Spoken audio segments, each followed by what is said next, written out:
Or another, Southport and flowers go together. Whether it's the famous flower show or the Battle for Britain in bloom, we've always come to expect a good display.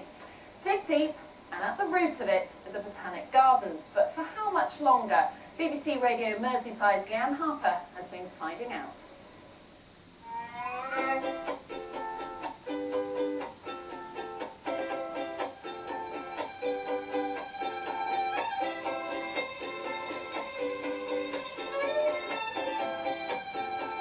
This is the fernery at the Botanic Gardens in Churchtown in Southport, one of only 3 in the whole of the country. The gardens here date back to the 1870s, but 140 years on, and parts of this historic site are under threat. Sefton Council needs to save £68 million over the next 3 years, which means nothing is safe from the cuts. The museum and nursery here are on the list of things to go. It's going to impact on a wide community. It may seem a small thing, 7 people losing their jobs, the loss of the greenhouses, but it has a wider impact. And the visitors agree. The park is used by a lot of people, winter and summer really, and the whole park's important to the area. I live in Hesketh Bank, but Botanic's always a place where everyone likes to go, and the gardens particularly are super in the spring and in the summer.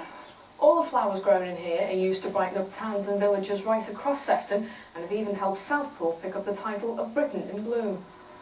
But from April, those flowers will no longer be grown here. Instead, they'll be bought in from an outside supplier. That means 6 out of 9 staff here will lose their jobs. They're used a lot in Southport. They do all the roundabouts and that with the flowers, which it's all going to have to be bought in, really. It just seems a bit silly. Well, why not use your own? Why not let them people grow their own in the Botanic Garden sooner than ship them in? Which sounds absolutely ridiculous, doesn't it? All right, cuts have got to be made, but I think there's got to be a lot more cost effectiveness put into it.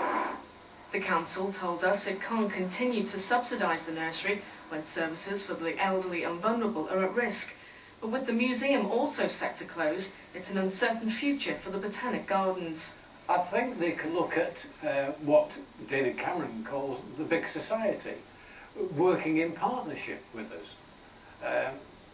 Everything seems to have been just look at what cuts we can make. They've not looked at how can we do things differently. A final decision will be made when Sefton Council sets its budget on the 3rd of March. And that's it from the Northwest. Stay with us.